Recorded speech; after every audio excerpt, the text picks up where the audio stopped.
formato y al temario del evento van a ser 2 charlas. La primera, que va a estar a cargo de Federico Cintora. Federico va a hablar sobre el Doppler vascular, para qué y por qué pedirlo, y va a hacer mención en particular sobre las 3 principales indicaciones que pueden cambiar la sobrevida de nuestros pacientes. Y Miguel Bustamante va a hablar sobre la información que nos ofrece más rédito al solicitar un Doppler, un ecodoppler cardíaco, y la idea es que nos pueda dejar algunos consejos prácticos para todos los días, para el consultorio de todos los días. En cuanto a sus antecedentes, Federico es exdirector del Consejo de Ecodoppler Cardíaco y Vascular de la Sociedad Argentina de Cardiología, es director del curso de actualización de Ecodoppler de vaso de cuello de la Sociedad Argentina de Cardiología y es coordinador de los consejos científicos de imágenes de la Sociedad Argentina de Cardiología. Miguel lo mismo, ha participado como director también del Consejo de Ecodoppler Cardíaco y ex coordinador también de los consejos científicos de la Sociedad Argentina de Cardiología. No sé si... No me quiero demorar mucho tiempo más. Espero que todos tengan buen audio. La idea es que podamos escuchar las charlas, aclarar esto que es importante. Para la dinámica del evento vamos a escuchar las presentaciones y después va a quedar, o mientras estén las presentaciones, va a estar abierto el chat para que todos puedan hacer las preguntas que quieran, que crean convenientes, y después de las presentaciones vamos a pasarle esas preguntas a los doctores, tanto a Federico como a Miguel, para que ellos puedan ir respondiendo nuestras dudas. Si les parece, bueno, este va a ser el formato. Así pueden hablar, presentar las charlas, puede hablar Federico, puede hablar Miguel, y después de las presentaciones armamos una discusión con las dudas que tengan, eventualmente dudas sobre algún inconveniente o cuestión con algún caso clínico que pueda ser interesante y nos pueda servir para la discusión de todo. Así que, si querés, Federico, el doctor Cintora se puede ir presentando y preparando para la charla. Federico, ¿cómo te va? Muchas gracias, Carlos. Muchas gracias a todos por estar ahí. Como dijo Carlos, yo soy médico cardiólogo, me dedico básicamente a las imágenes cardiovasculares. Le voy a pedir a Martín, que es nuestro coordinador técnico, que me permita compartir pantalla. Así damos comienzo a la presentación. Dentro del menú de imágenes cardiovasculares, en el centro médico me dedico a hacer ecocardio, ecoestrés y Doppler vascular. Y en esta charla vamos a abordar la utilidad de el ecodoppler vascular en distintos territorios, con 3 indicaciones que son muy importantes y que pueden, como dice el título de la charla, cambiar el curso de la enfermedad de nuestros pacientes.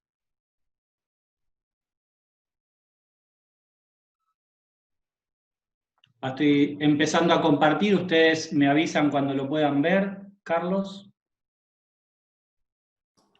Yo te veo bien, la charla va a ver bien. Si querés podés abrir el presentador de diapositiva. Ahí está perfecto. Ahí debería verse. Ahí está perfecto. Perfecto. Perfecto. Perfecto, perfecto. Muy bien.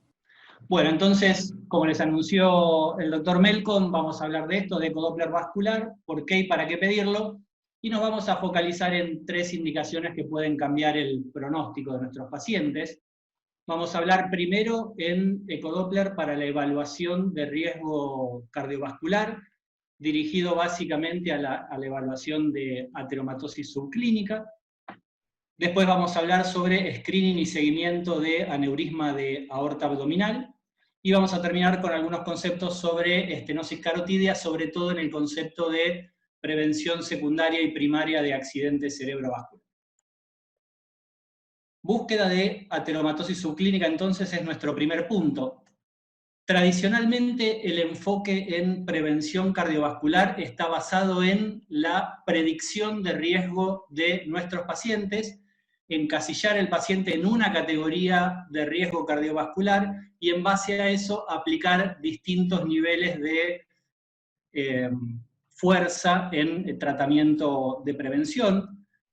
Y así reconocemos un grupo de muy alto riesgo, que son los pacientes que tienen enfermedad cardiovascular establecida, ya sea porque han tenido un evento coronario, han tenido un evento cerebrovascular, o tienen una evidencia por imágenes de enfermedad aterosclerótica significativa, estenosis carotidia mayor al 50, estenosis coronaria mayor al 50, aneurisma de aorta, etc. Otro grupo de pacientes de alto riesgo son los diabéticos con daño de órgano blanco, después los pacientes renales crónicos con menos de 30 de clearance, o aquellos que tienen un Framingham calculado mayor al 10% de eventos fatales en los próximos 10 años. Ese grupo nadie duda que es de altísimo riesgo y que merece todo el énfasis en las medidas de prevención cardiovascular. Después hay un grupo que es de alto riesgo, pero no tanto como los anteriores, que son, por ejemplo, los pacientes que tienen un factor de riesgo marcadamente alterado, por ejemplo, dislipemia con colesterol total arriba de 310, o colesterol LDL arriba de 190, o la presión arterial arriba de 180, 110, los pacientes con diabetes mellitus sin daño de órgano blanco, pero con larga historia de diabetes, más de 10 años, los pacientes que tienen entre 30 y 60 de clearance, y aquellos que tienen un score de riesgo calculado entre el 5 y el 10%, es decir, por debajo de los de muy alto riesgo. Pero abajo de eso nos quedan los pacientes de bajo y moderado riesgo, que son aquellos que tienen un factor de riesgo no suficientemente descontrolado como para ser considerados de alto riesgo, o sumatoria de factores de riesgo que le dan un score calculado de entre 1 y 5% de eventos fatales a 10 años, y por último los pacientes de bajo riesgo que tienen menos de 1% de chance de eventos a 10 años. Este es el enfoque tradicional y en esto se basan la mayoría de las guías que han salido hasta, diría yo, 2018, incluyendo las guías de American Heart. El año pasado salieron las guías europeas, que es de donde está tomada este cuadro, que van a ver que cambia en algo la modalidad de enfocar estos pacientes.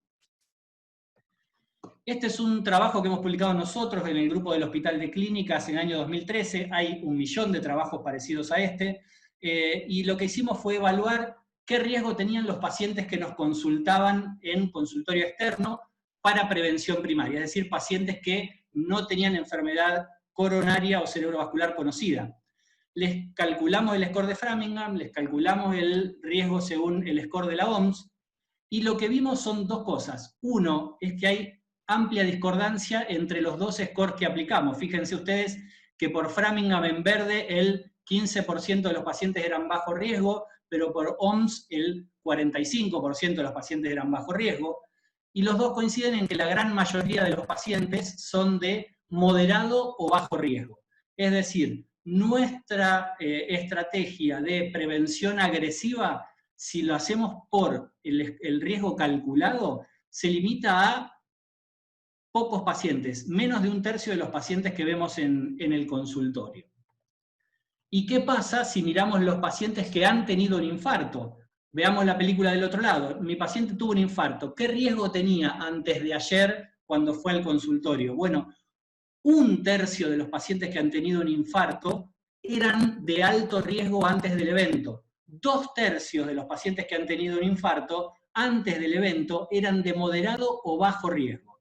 Es decir, los de alto riesgo tienen mucho riesgo, pero son muchos menos. La gran población que se va a infartar está entre los sujetos de moderado y bajo riesgo, y ahí es donde tenemos que afinar un poco el lápiz para ver cómo les mejoramos la prevención y para que no engrosen esta estadística de infarto. Y así llega un paper publicado el año pasado en JACC que propone cambiar el enfoque, y algo de esto recogen las guías europeas nuevas. Ustedes conocen estos gráficos de progresión de aterosclerosis que empieza en la juventud, la placa se va engrosando, se va transformando, se vuelve cada vez más vulnerable hasta que un momento se accidenta y ahí está el evento mayor. Si se accidenta coronaria será el infarto, si se accidenta la carótida será el ACV. Esa es la evolución natural de la aterosclerosis. Y así nosotros nos enfocamos en prevención secundaria, somos muy agresivos una vez que el paciente tuvo el evento, pero en prevención primaria muchos pacientes no tienen indicación de todas las medidas, sobre todo de tratamiento agresivo con estatinas, aunque están engrosando progresivamente la placa que se volverá vulnerable y les generará el evento. Hasta hace 2 años el enfoque era este: prevención secundaria, prevención primaria. Lo que propone este paper de Jack es ir a buscar aterosclerosis subclínica, y está demostradísimo que la aterosclerosis subclínica tiene alta correlación con los eventos posteriores, y trasladar la prevención secundaria, es decir, las medidas agresivas, sobre todo con metas muy agresivas de LDL, a los pacientes que no han tenido eventos, pero que tienen demostrada ateromatosis subclínica por algún método. Digamos, ecodoppler vascular o score de calcio coronario. Entonces, la propuesta es anticiparnos al evento y hacer las medidas que evitan eventos con alta eficacia desde momentos anteriores al accidente de placa.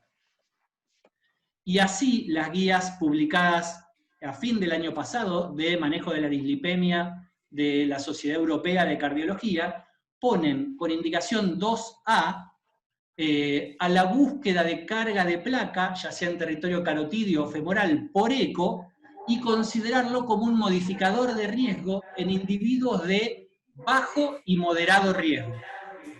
Antes, los pacientes candidatos a búsqueda de ateromatosis eran solo los de moderado riesgo. Esta guía amplía a los pacientes de bajo riesgo. Y esto es un cambio de enfoque, como decíamos. Pasamos a tratar la enfermedad porque tenemos evidencia de la enfermedad en la imagen, y no la probabilidad de enfermedad que me da un score, que se puede equivocar, y de hecho se equivoca porque 2/3 de los pacientes que tienen infarto no eran de alto riesgo.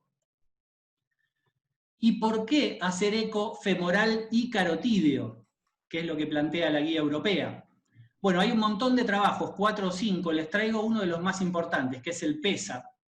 Este incluyó 4.200 casi pacientes, 68% varones, jóvenes, el rango de edad era de 40 a 54 años, todos ellos asintomáticos, no tenían historia de enfermedad cardiovascular, y eran todos empleados de la sucursal del Banco Santander de Madrid. Así que háganse la idea, empleados probablemente únicamente sedentarios con 40 a 54 años. Le hicieron Doppler carotídeo, femoral, de la aorta y score de calcio coronario.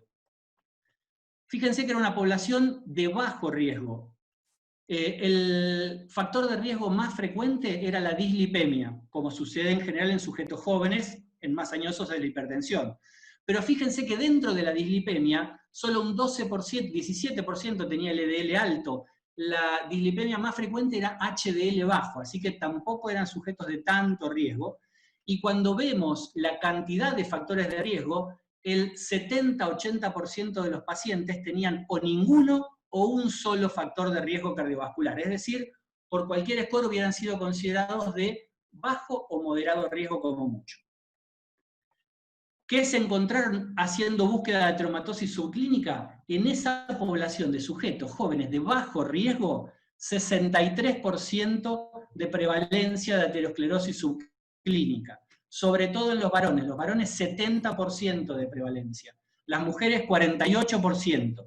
¿Y cuál fue el territorio que más prevalencia de ateromatosis subclínica tuvo? El femoral. Y eso lo vamos a tener en cuenta después para decidir qué estudios vamos a usar para buscar ateromatosis. Así que, primer concepto grande que les quiero hacer notar es, la ateromatosis empieza joven, es muy prevalente, aún en sujetos en los que hubiéramos pensado que eran de moderado o bajo riesgo, con 1 o 2 factores de riesgo moderadamente controlados. Y esta es la distribución de ateromatosis en los distintos territorios y por grupo etario, y fíjense que en todos los grupos, en todos los territorios, con la edad aumenta la prevalencia, pero siempre la ateromatosis es más prevalente en todos los grupos etarios en el territorio femoral y más prevalente en los varones. Así que, si quisiéramos ser muy sensibles y ir a buscar dónde aparece primero la ateromatosis subclínica, territorio femoral, según el PESA y según Bioimage, Postley, varios estudios que vinieron después de esto.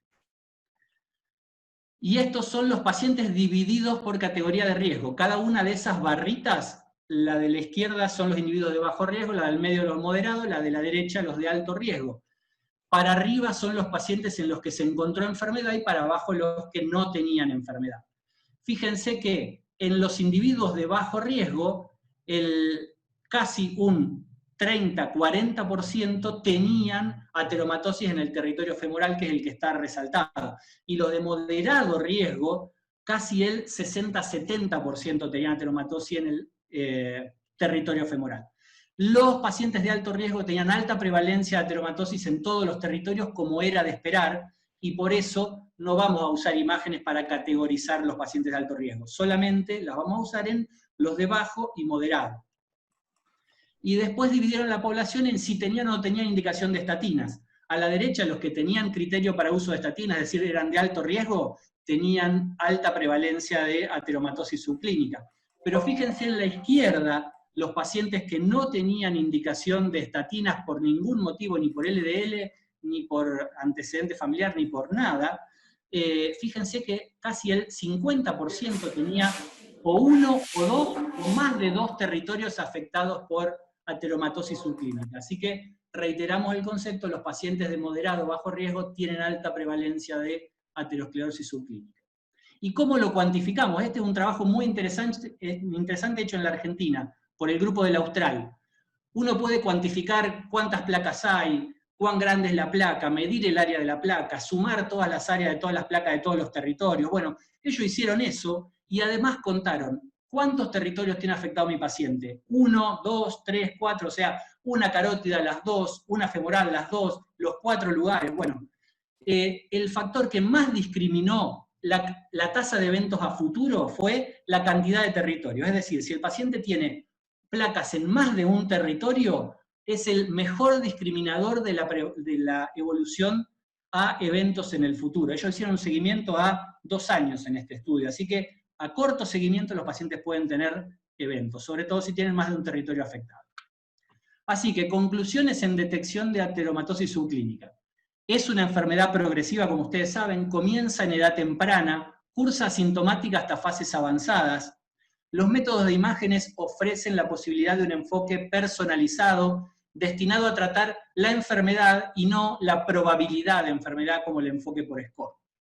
Detectar tempranamente ateromatosis subclínica nos abre una ventana de oportunidad para intervención terapéutica destinada a cortar la progresión, que esa placa no gane lípidos, no se vuelva vulnerable y no se accidente, y así evitar eventos.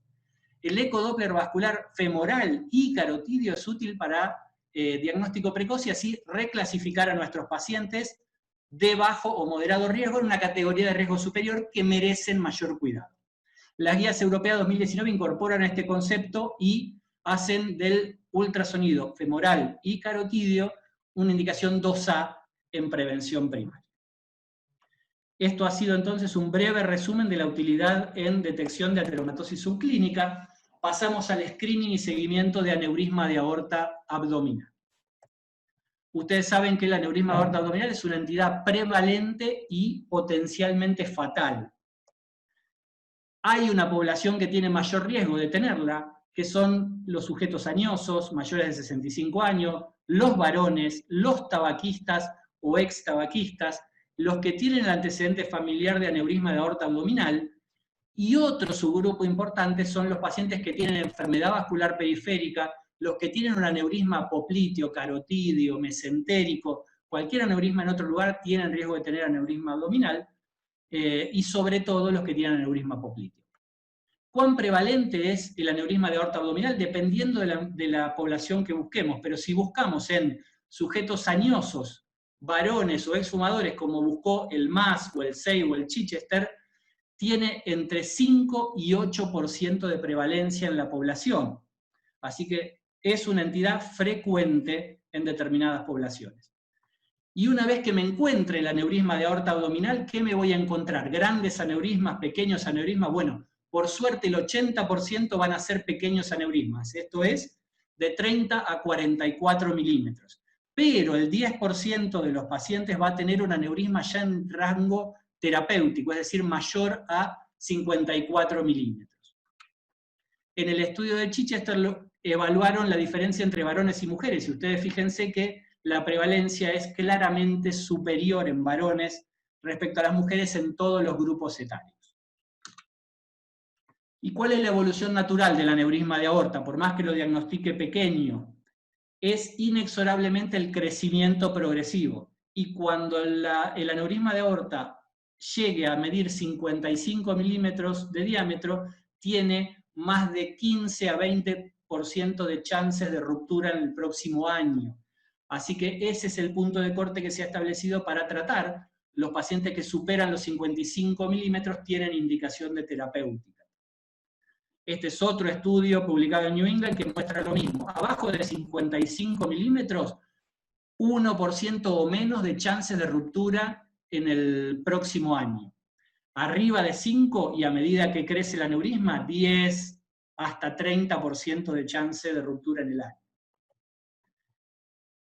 ¿Y cuánto va a tardar en crecer el aneurisma? Es la otra pregunta. Y en este cuadro ustedes ven cuál es el tiempo medio a que el 10% de los pacientes llegue a medir 55. Bueno, si el aneurisma es chiquito y mide 30 milímetros, va a tardar unos 8 años en llegar a que el 10% mida 55. Pero a medida que aumentan los aneurismas, cada vez crece más rápido, y así los aneurismas de más de 4.5 llegarán a 55 milímetros, el 10% de los pacientes en menos de 2 años. Ni hablar los que tienen más de 5 milímetros, lo harán en menos de 1 año. Eso justifica que hagamos seguimiento cada vez más frecuente a medida que el tamaño del aneurisma crece. Este es otro gráfico que muestra el aumento de la tasa de ruptura por año asociado al tamaño. Todos los estudios coinciden en eso. A más grande el aneurisma, más rápido crece y más riesgo de complicarse, y el punto de corte para tratar es 55 milímetros. ¿Qué podemos hacer nosotros con ECO? Es el método de screening por excelencia. El eco abdominal, eco Doppler de aorta y vasos ilíacos es el estudio gold estándar para screening de esta patología. ¿Por qué es gold estándar? Porque no lleva contraste, no usa radiación y tiene una sensibilidad y especificidad del 99-98%, es decir, prácticamente 100% de precisión. ¿Qué hacemos para eso? Barremos la aorta abdominal desde la bifurcación hasta el diafragma, hacemos vistas longitudinales y medimos el máximo diámetro entre las dos adventicias, en general el diámetro antero-posterior, y eso es lo que usaremos como medida de seguimiento. ¿Cuál es la utilidad de un programa de screening? Si yo llamo a todos los pacientes arriba de 65 años, le hago eco de abdominal y busco aneurisma, bueno, disminuyo la mortalidad por aneurisma un 48%. Hacer screening de aneurisma de aorta abdominal disminuye la mortalidad por aneurisma y disminuye la mortalidad total en el límite de la significación. Esto está metaanalizado, muchos estudios evaluaron esto, y fíjense ustedes arriba, la disminución del riesgo de ruptura del aneurisma o muerte relacionada al aneurisma es 40 y largo %, y también una disminución en el límite de la significación de la mortalidad global. Entonces, ¿cuántos pacientes necesito yo rastrear para salvar una vida? Debería ser 192 ecografías a pacientes con indicación, mayores de 65 años, preferentemente varones y fumadores, para salvar una vida. ¿Esto es mucho, es poco, es muy eficiente este método de screening? Comparémoslo con los dos primeros métodos de screening que se le vengan a la cabeza a ustedes, que probablemente sean el screening de cáncer de mama y el screening de cáncer de colon. El screening de cáncer de mama, hay que screenear 1.339 mujeres, según los análisis de Cochrane, para salvar 7 vidas en 13 años. Perdón, 1.339 para salvar una vida. Salvamos 7 cada 10.000 rastreos que hacemos. Comparémoslo con el screening de cáncer de colon. Hay que hacer 671 colonoscopías para salvar una vida. 15 vidas salvadas cada 10.000.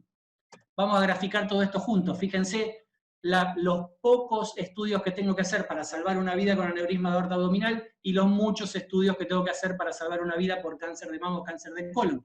Sin embargo, ustedes en su práctica clínica recomiendan screening de cáncer de mama, recomiendan screening de cáncer de colon, y a nosotros nos llegan muy pocos pedidos de screening de aneurisma de aorta abdominal. Entonces, el otro concepto que les quiero transmitir, empecemos a hacer screening de aneurisma de aorta abdominal porque vamos a salvar muchas vidas. ¿Cuál es el método? Ultrasonido, ecodoppler de aorta abdominal. ¿En quiénes está indicado? Indicación clase 1 en las guías argentinas para varones mayores de 65 que fumen o hayan fumado. Después también es indicación clase 1 en todos los pacientes que tengan un aneurisma popliteo, femoral, ilíaco, hay que buscar aneurisma abdominal también. Y es razonable, indicación 2A, pedir screening en las mujeres que hayan tenido un antecedente familiar de aneurisma de aorta o en los varones abajo de 65 que tengan antecedente familiar de aneurisma de aorta. Una vez que encontramos el aneurisma de aorta, y hemos dicho que la mayoría son pequeños, ¿cada cuánto lo seguimos? Depende del tamaño. De 3 a 4 centímetros, es decir, 30 a 40 milímetros, cada 2 años está bien. Si superan los 4 hasta 45 milímetros anualmente, arriba de los 45 milímetros semestralmente y arriba de los 50, que ya queda muy poco para llegar a 55, cada 3 meses debemos hacer rastreo. Si hacemos ese esquema de seguimiento, tenemos menos del 1% de chance de que el aneurisma llegue a más de 55 y que nosotros no lo notemos en el próximo estudio. Conclusiones de aneurisma de aorta abdominal. Es una enfermedad prevalente y potencialmente fatal. El ultrasonido es el método indicado para screening y seguimiento. Está indicado el screening en varones mayores a 65 que fumen o hayan fumado, personas con aneurisma en otros territorios y en pacientes con antecedentes de aneurisma de aorta abdominal en la familia, más allá de los 60 años. El screening de aneurisma de aorta abdominal es más efectivo que otros programas de screening instalados en la práctica médica habitual. Una vez diagnosticado el aneurisma, la periodicidad de seguimiento depende del tamaño. Mientras más nos acercamos a 50 milímetros, más frecuente. Hasta ahí, conclusiones de screening de aorta abdominal, y cierro con 2 minutos sobre prevención de ACV. ¿Qué nos aporta el ecodoppler en ACV? Todos ustedes están acostumbrados a pedir ecodoppler una vez que el paciente ha tenido un accidente cerebral o una IT. ¿Para qué? Para evaluar la causa, si es aterosclerosis, si es trombosis, si es úlcera, disección, aneurisma, cuantificar la estenosis si es que la tiene, ver si tiene circulación colateral, si tiene una oclusión carotidia, si le han hecho una intervención para el seguimiento, y también para ver vulnerabilidad de la placa, es decir, qué chance tiene de accidentarse esa placa. Y estas son las imágenes que obtenemos. Fíjense, esto es una estenosis carotidia, ven ustedes acá una especie de reloj de arena donde la velocidad se acelera, medimos la velocidad pico, tiene una velocidad pico mayor a 5 metros, eso indudablemente es una estenosis significativa, y ya vamos a ver que hay criterios muy precisos para graduar la estenosis carotidia. No hay que hacerlo a ojo, traten de confiar en su ecografista que les mande precisiones en los informes. Esto es otra cosa que nos podemos encontrar. Acá no hay una estenosis significativa, pero fíjense ustedes en la imagen de la izquierda, este terrible sacabocado negro que hay en esa placa, eso es una úlcera de placa, esa placa se accidentó, y lo que falta ahí seguramente ha embolizado. Y si esa placa se vuelve a accidentar, volverá a embolizar el mismo territorio. Esa es una lesión muy temida y requiere intervención agresiva.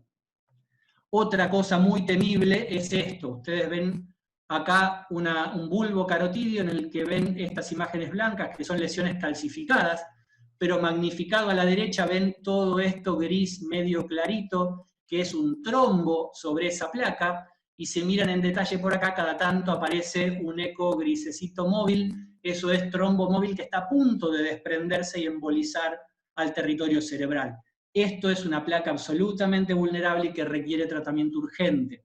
No basta con que nos digan tiene una estenosis, tiene una placa, nos tienen que decir si es vulnerable o no es vulnerable, si está trombosada, si está ulcerada, si hay hemorragia de placa. La hemorragia de placa se ve así, como se ve la imagen de abajo a la izquierda. Acá hay estenosis, Hay una placa en la pared más distal al transductor, pero fíjense arriba del Doppler color, esa zona negra, esa zona con pocos ecos, eso es hemorragia intraplaca, eso es una placa accidentada recientemente que ha aumentado el grado de estenosis significativamente. Eso hay que reportarlo en el informe, es una placa vulnerable que requiere intervención más precoz que las demás.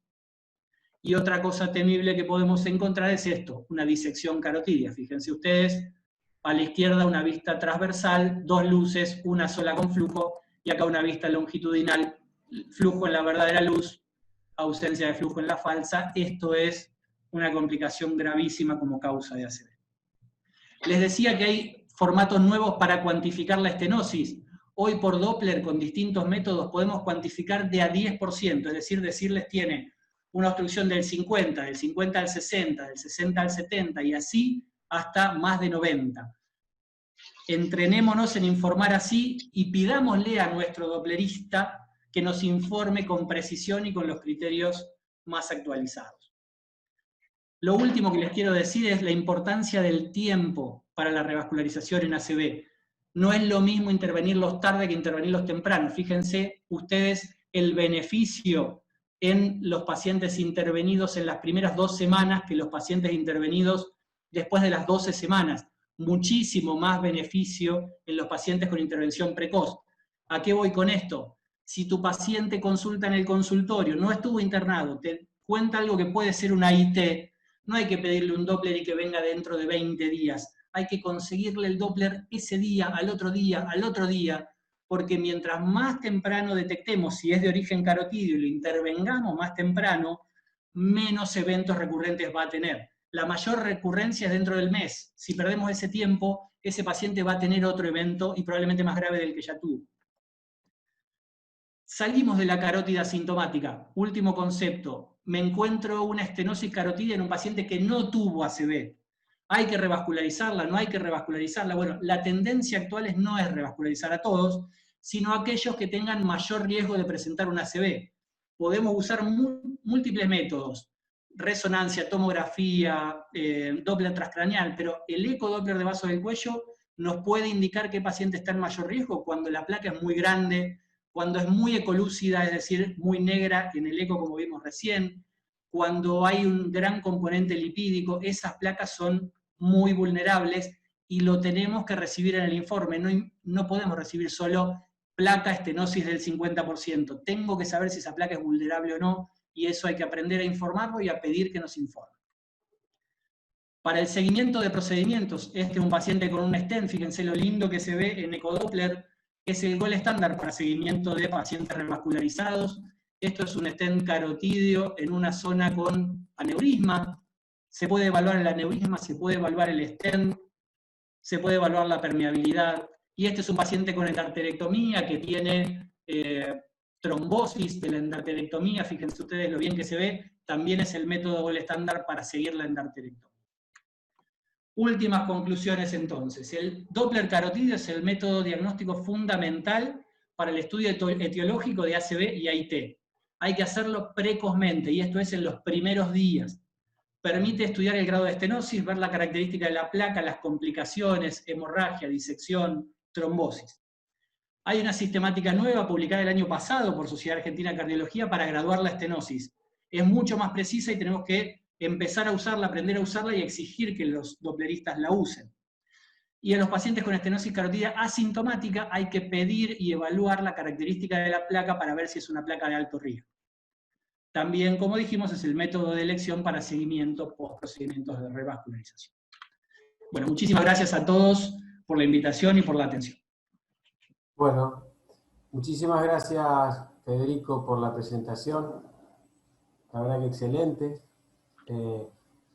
Y les recuerdo otra vez que dejemos las preguntas, dudas que tengamos para Federico en el chat, que al finalizar las charlas vamos a tratar de responderlas a todas.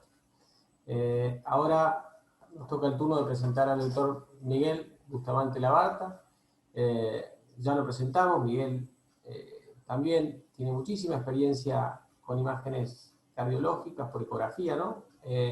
Y nos va a hablar sobre la información que nos va a dar, o el rédito que nos va a dar solicitar un Doppler cardíaco, y qué información o más información nos ofrece, y algunos consejos para llevarnos a casa.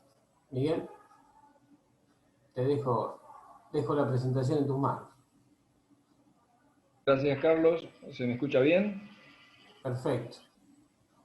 No sé si ya estamos compartiendo imágenes, Martín.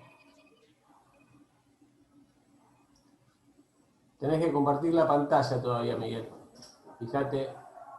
Sí, acabo de... Yo te veo bárbaro. Me parecía que ya lo había compartido. Un segundito. Ahí estamos.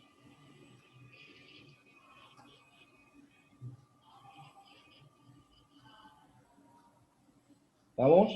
Ahí está. Perfecto, Miguel.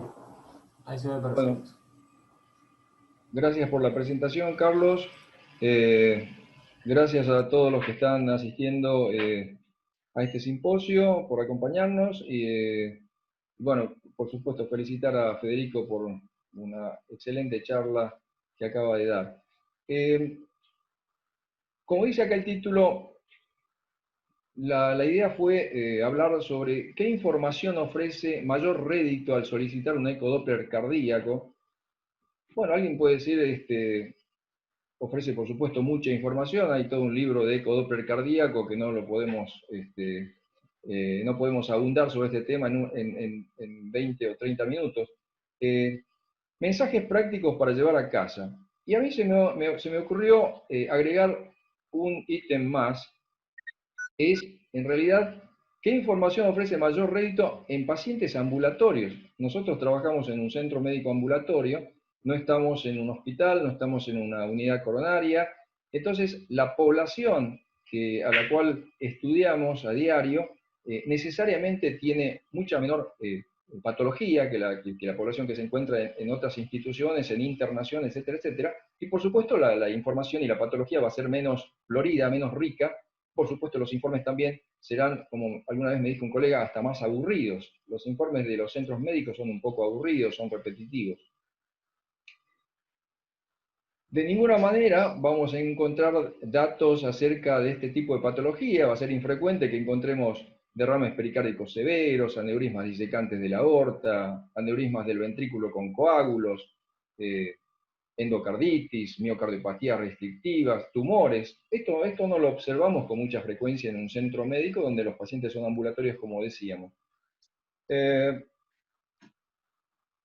Lo que habitualmente informamos nosotros, y por eso cito nuevamente a este colega que me decía que nuestros informes a veces eran aburridos, con frecuencia el informe dice siempre un poquito dilatada la aurícula, hablamos algo de la función sistólica, si es normal o anormal, algo de la función diastólica del ventrículo, informamos con cierta frecuencia la presión pulmonar cuando puede ser medida, insuficiencias valvulares que habitualmente no son severas, y algunos otros datos como esclerosis valvular de la aórtica o esclerosis de la aorta. Bueno, mi idea fue cómo sacarle jugo a este tipo de información y que realmente puede ser muy importante cuando estudiamos a nuestros pacientes justamente ambulatorios. Vamos a empezar con algunos conceptos básicos. Dilatación de la aurícula, esto es muy frecuente en nuestros informes. 3 o 4 cosas para llevar a casa. La aurícula izquierda puede estar levemente aumentada como variante normal en pacientes, por supuesto, con superficie corporal mayor. Un individuo alto, grandote, tiene aurículas más grandes. Esto hay que tenerlo siempre en cuenta.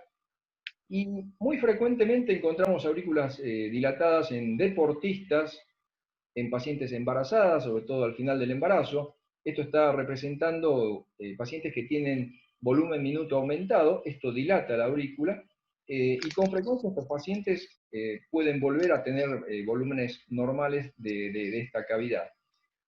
El otro punto es la patología. Con frecuencia la aurícula aparece dilatada cuando existe alguna patología, sobre todo relacionada con el ventrículo izquierdo. Es muy habitual, es muy sensible la aurícula para marcar que algo está sucediendo en el ventrículo. Y así, en pacientes con hipertensión, es uno de los primeros elementos que marca la cardiopatía hipertensiva.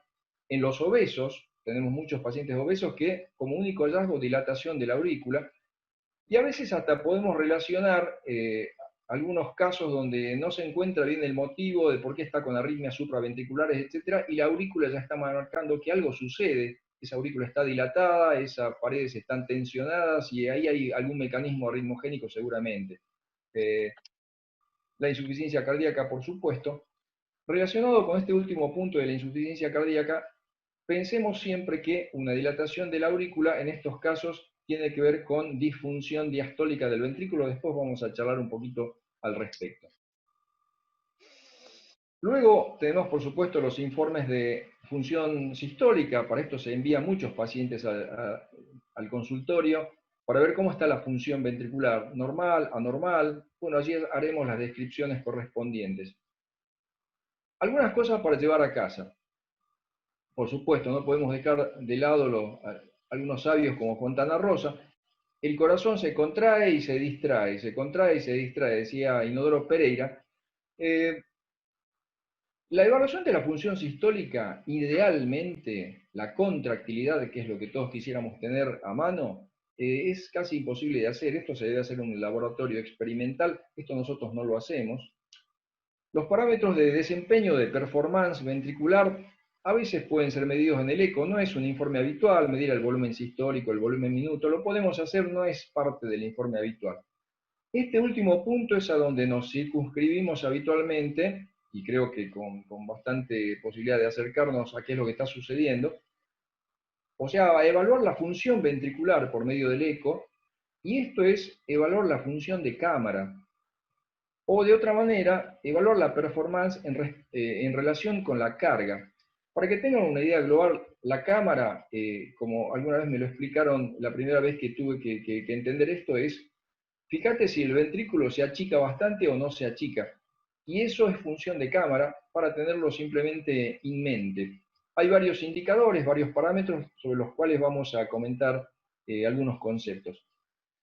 Un dato muy importante para considerar en estos parámetros de función ventricular de cámara es que la función de cámara depende de, o sea, puede reflejar la contractilidad, sin duda, pero depende de las cargas. Nunca nos debemos olvidar de eso. Y pongo un ejemplo viejito que tiene una estenosis aórtica, que le vamos haciendo algún ecocardiograma cada tanto tiempo, o un ecodoppler, que tiene una fracción de eyección normal de 60%, la semana siguiente está con un pico hipertensivo, 180 de sistólica arterial, y si le hacemos un eco tiene 50% de fracción de eyección. Se le cayó 10 puntos la fracción de eyección.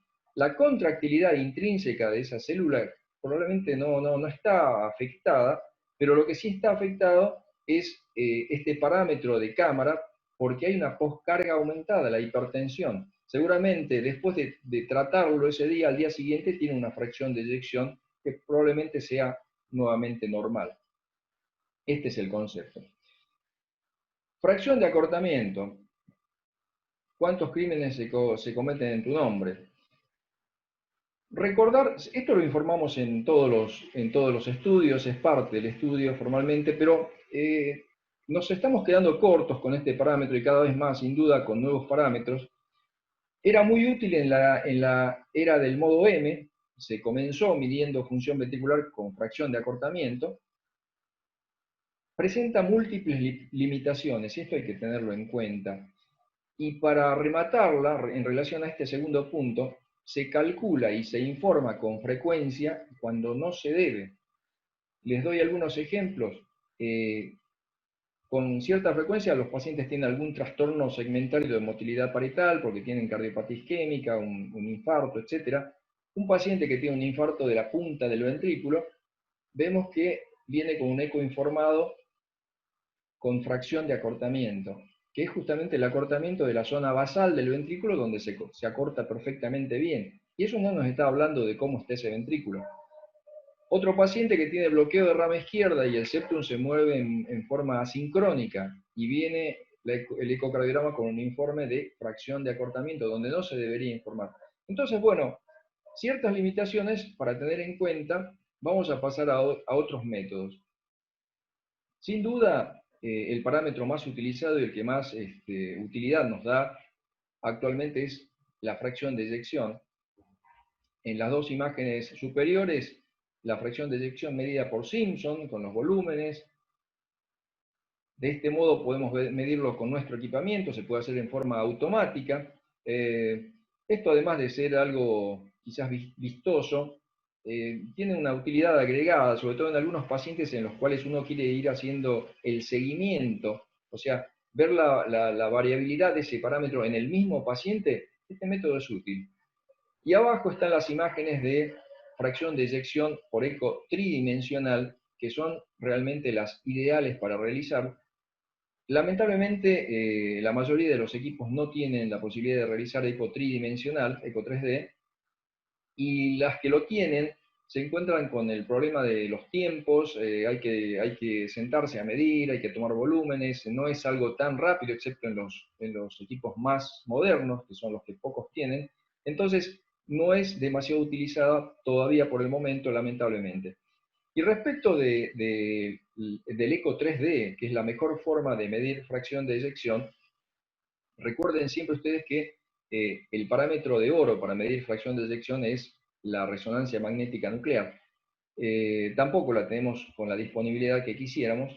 El eco 3D es lo que más se acerca, tiene una excelente correlación para medir fracción de eyección a la medida por resonancia magnética, y bueno, por el momento nos conformamos con mediciones hechas por eco bidimensional, como las que estábamos mostrando recién y se ven aquí abajo, que es la utilidad práctica más difundida, exigiéndole siempre al ecocardiografista que se entrene, que trate de informarlo siempre, eso sí, porque es un parámetro muy útil. Por esto último, porque es un predictor independiente de mortalidad, tanto en pacientes con cardiopatía isquémica como en valvulopatías. Fundamentalmente, y qué importante que es esto, concepto, quiero saber cómo le va a ir a este paciente, la fracción de eyección es uno de los elementos que me va a marcar con firmeza cuál va a ser el pronóstico del paciente. Pero a veces no se ve bien la fracción de eyección o no se calcula bien porque las imágenes no son del todo óptimas, y hay algunos trucos que estaría bueno que los tomen todos aquellos inclusive que no hacen ecocardiografía para pedirlos cuando su paciente no tiene una ventana acústica adecuada. Este es uno de ellos. Se sabe que el corazón, además de achicar su cavidad, presenta un acortamiento longitudinal de base a ápex, esto es diástole, esto es sístole, y si nosotros tenemos una manera de observar cuánto se acorta el movimiento, la excursión que tiene de base a ápex el anillo mitral, al realizar un corte mediante modo M, como se ve acá en esta línea celeste punteada, podemos observar, abajo se observa bien, cómo el anillo mitral se acerca y se aleja del ápex. Esta excursión base-ápex se mide en milímetros, es extremadamente sencillo de realizar, y fíjense con estos valores que están acá en la parte inferior, mayores, o sea, si obtenemos una medición mayor a 10 milímetros de excursión, la fracción de eyección seguramente va a estar por encima del 50%, va a estar conservada. Este es un dato muy útil cuando no tengo otro elemento que me ofrezca fortaleza, formar la ventana u otra situación. Y por el otro lado, si tengo menos de 7 milímetros, seguramente hay un deterioro significativo de la función sistólica global de este paciente y se correlaciona muy bien con la fracción de eyección, con valores altos de sensibilidad y especificidad.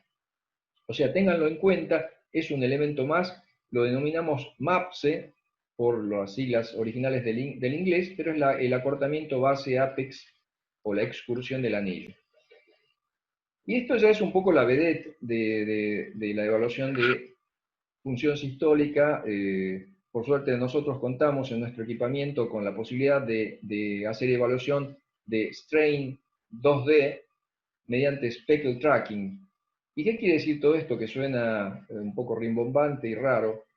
No es ni más ni menos que evaluar la deformación del ventrículo mediante un seguimiento de marcas.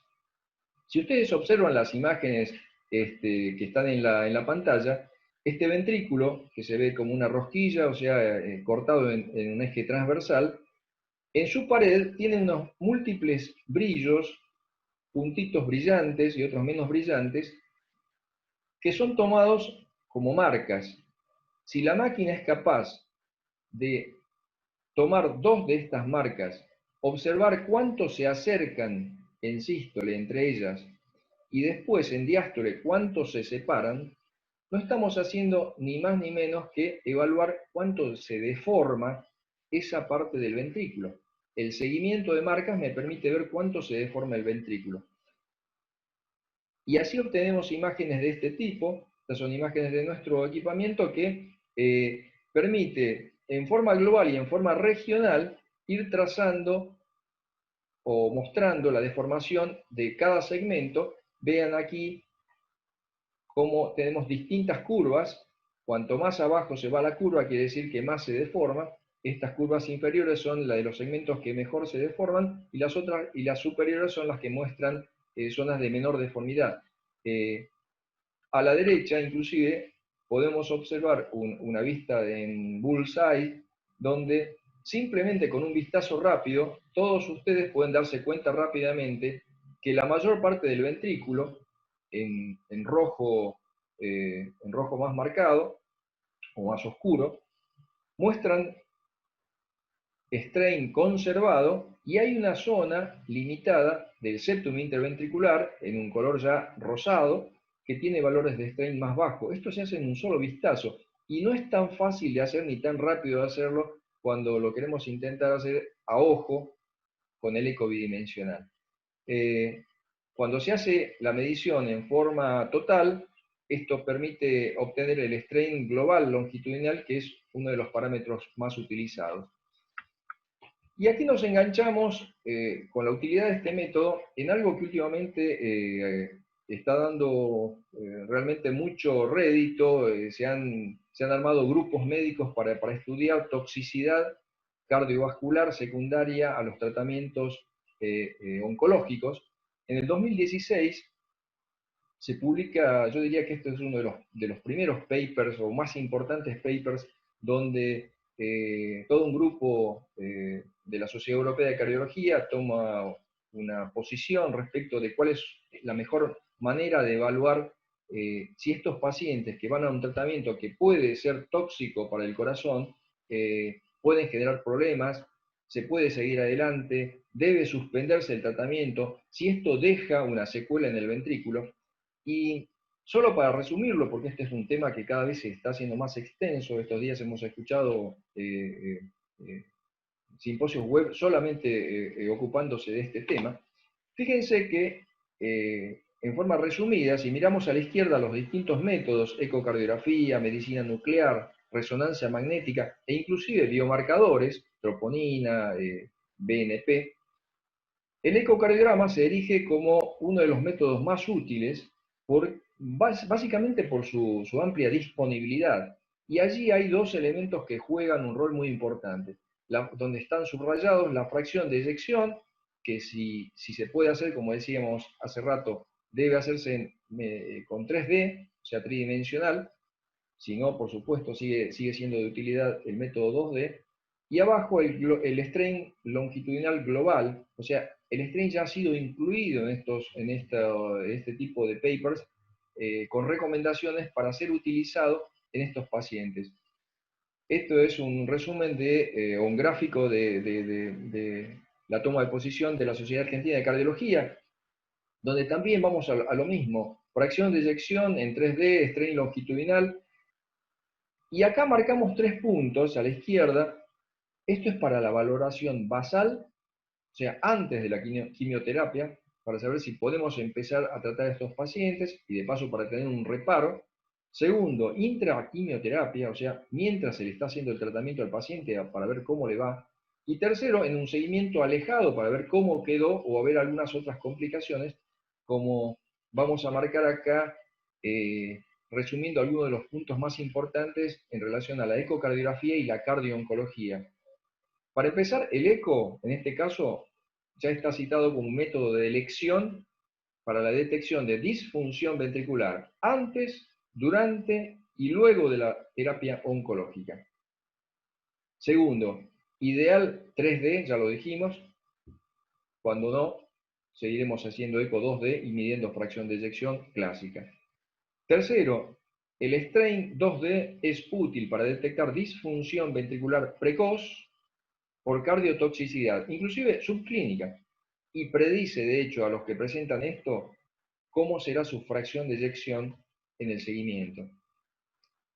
Y el último punto, el eco en general es útil para detectar otras complicaciones cardíacas secundarias a la terapia antineoplásica, y esto tiene que ver con patología valvular, de pericardio, etcétera, que ya excede lo estrictamente causado por las drogas que tienen cardiotoxicidad, sino simplemente, por ejemplo, por efectos secundarios a la radioterapia. Y para cerrar el capítulo de función ventricular, tenemos que hablar de la función diastólica. Nosotros informamos alteración de la relajación, signos indirectos de aumento de la presión de fin de diástole. ¿Qué resumir de esto? En primer lugar, recordar y dejar bien claro qué es función ventricular, que está remarcado en estos 3 puntos. La función diastólica ventricular es la propiedad que permite un llenado ventricular óptimo para mantener un gasto cardíaco adecuado sin incrementar en forma normal la presión auricular. 3 puntos. El ventrículo se tiene que llenar para tener un buen gasto cardíaco, pero sin aumentar sus presiones en forma anormal. Hay muchas formas de medir función diastólica, sobre todo el ecocardiograma, Doppler es uno de los métodos ideales. Yo solo quiero remarcar 2 o 3 cositas que son de las que más utilizamos para acercarnos mejor, sobre todo a saber si tiene presión de fin de diástole elevada, que en definitiva es lo que más nos interesa porque eso es disfunción diastólica.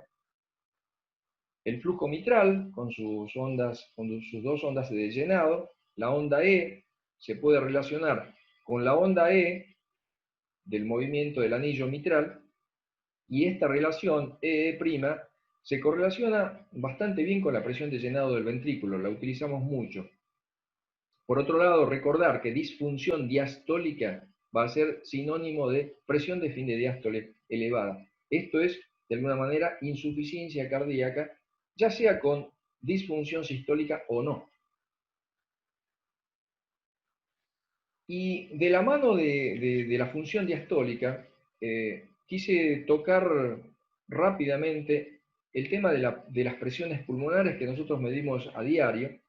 Fíjense, mediante la insuficiencia tricuspidia podemos calcular que este paciente tiene una presión sistólica de la arteria pulmonar de 45 milímetros de mercurio, una hipertensión pulmonar leve.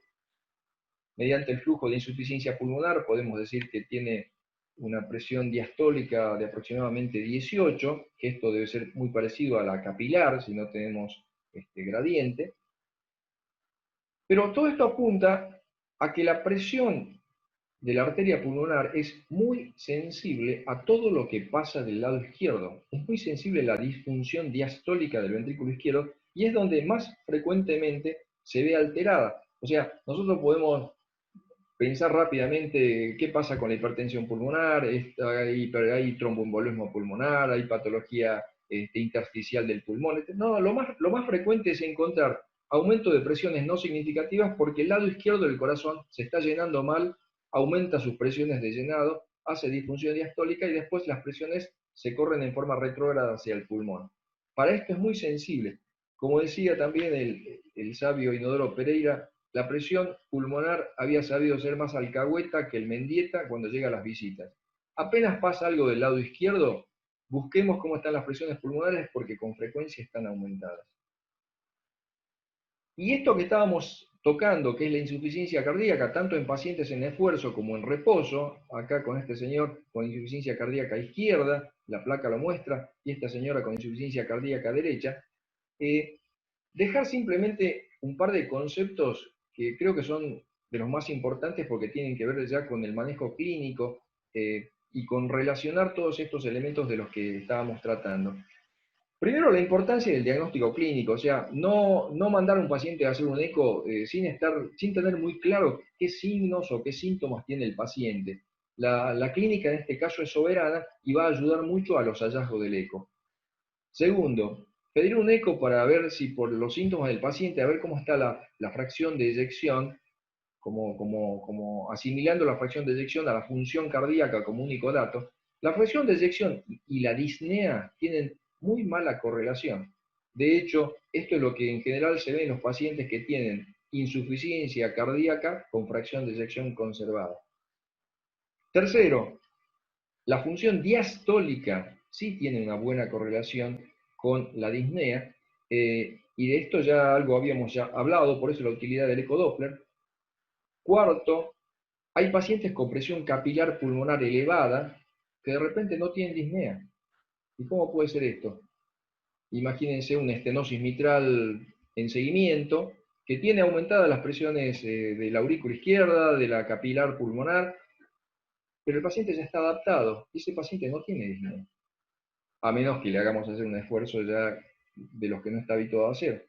Finalmente, la disnea puede no ser cardiogénica, entonces tener todo esto en cuenta, porque todo esto juega un rol y se asocia o podemos encontrar más información si la buscamos. Para cerrar el capítulo de función cardíaca, el eco bidimensional va a seguir siendo útil, pero si buscamos robustez en información sobre insuficiencia cardíaca, sobre función sistólica, función sistólica y diastólica del ventrículo, el ecodoppler es el elemento más robusto, sin duda. No tenemos que pedir más para esto, ecocardiograma bidimensional, porque nos quedamos cortos.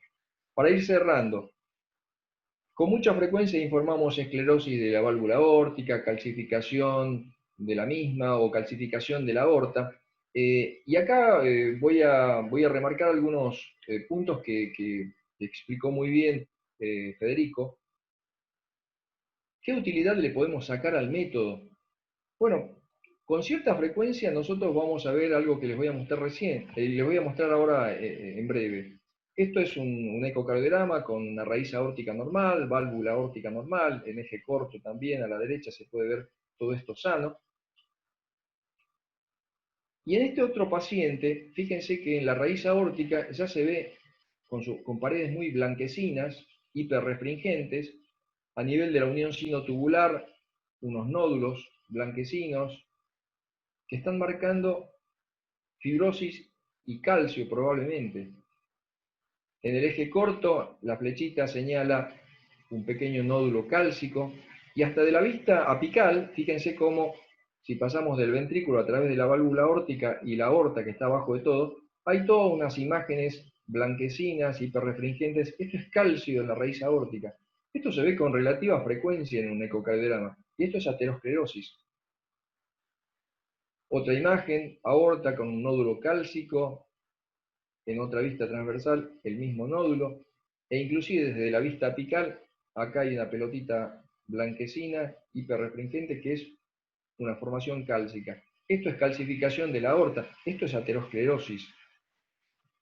Como ya comentó Federico, y quizás entrando de una manera distinta, si vamos, por ejemplo, a las guías del año pasado, del 2019, de dislipemia de la Sociedad Europea de Cardiología, nos comentan que la aterosclerosis carotidia y femoral, fundamentalmente, ya Federico explicó por qué, debería ser considerada como un modificador de riesgo en individuos particularmente de bajo y moderado riesgo. O sea que detectar placas arteriales es un factor modificador de riesgo. Este es el concepto importante de todo esto que veníamos hablando. ¿Y por qué? Acá lo vamos a ver de otro modo. En azul a la izquierda, y yendo de abajo hacia arriba, vemos que el paciente puede tener bajo riesgo, moderado, alto o muy alto. ¿Y para qué sirve esto? En el bajo riesgo, por ejemplo, para decidir que el LDL deberá estar por debajo de 116, si es de riesgo moderado, por debajo de 100, si es de riesgo alto, por debajo de 70, y si es muy alto el riesgo, ya por debajo de 55. En estos dos últimos casos, simplemente con reducir un 50% del valor basal también es un objetivo a tratar de lograr. ¿Y qué tiene que ver con lo que nosotros mostrábamos recién? Así como mostró Federico, encontrar una carótida con una placa calcificada, aterosclerosis, como simplemente tener un ecocardiograma que nos informa placa aterosclerótica calcificada en la raíz aórtica, nos podría generar una situación como esta que vemos a la derecha, un paciente de riesgo moderado, al cual le íbamos a bajar el colesterol por debajo de 100, por encontrar esto en el ecocardiograma, vamos a pasar a un alto riesgo y hay que poner su colesterol LDL por debajo de 70. Fíjense lo importante que puede ser reestratificar y manejar así los pacientes. Cerramos entonces nuestro bloque con todos estos conceptos de informes que a veces son hasta aburridos porque no tenemos patología demasiado florida y por eso intentamos exprimir mucho el trapo y sacar el mayor jugo posible. Quedan abiertas las puertas de nuestro centro, por supuesto, para recibir todas las consultas que ustedes deseen hacer. Nos encantaría que aparte haya comunicación, o sea, a nosotros nos gusta mucho discutir los casos, que nos pregunten, nos gusta hacer comentarios sobre lo que encontramos en los informes, así se caracterizan nuestros informes, y creo que eso es importante, la interacción entre los médicos. Estamos en Junín, tenemos todos nuestros celulares. ¿Por qué esta imagen que le encontraste así te parece que tiene tal cosa? Yo te la mandé por tal cosa. Eso querríamos que sea finalmente la relación en el futuro para con ustedes y nosotros en estos estudios que nosotros humildemente podemos ofrecerles. Gracias por la atención. Bueno, muy amable Miguel, excelente la presentación. Te vuelvo a agradecer, Federico, también excelente tu presentación. Así que les agradezco además que han honrado el tiempo que teníamos previsto para las conferencias, y yo voy a dejar el espacio abierto para que puedan hacer las preguntas que consideren correspondientes. Ya tenemos, Federico y Miguel tienen el chat frente suyo, si lo pueden abrir, ya tienen preguntas. No sé si las leo yo. Y un poco... ¿Querés ir leyendo? Bueno, el doctor Pablo Velotti pregunta, ¿qué opinan de la recomendación de ajustar el tamaño ventricular y la masa cardíaca por altura en pacientes con BMI de más de 30? Si aumenta, y hace una consideración diciendo si aumenta mucho la incidencia de pacientes con hipertrofia ventricular izquierda y dilatación auricular en el consultorio.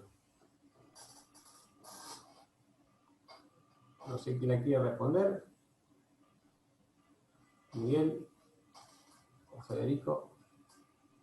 Yo puedo darte una respuesta y después Miguel dará su opinión.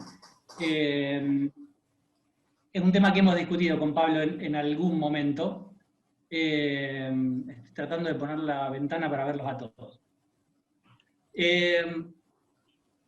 Está indicado en la mayoría de las valoraciones de tamaño ajustar por talla más allá del BMI de 30. Eso pasa en todos los territorios, ventrículos, aurícula, raíz de aorta y demás. ¿Esto por qué? Porque es lógico que la aorta crezca en una persona que va creciendo en altura. Es lógico que un forzudo, un musculoso grandote tenga la aorta o el ventrículo más grande que un flaquito de la misma altura, pero no es lógico que ni la aorta ni la aurícula crezcan porque se gana masa grasa. Es decir, deberíamos ajustar arriba de la obesidad, o sobre todo arriba de los 35 de BMI, solo por altura, por una cuestión de lógica. Ahora, cuando ajustamos y nos da un resultado, ¿cuál es el valor normal ajustado para altura?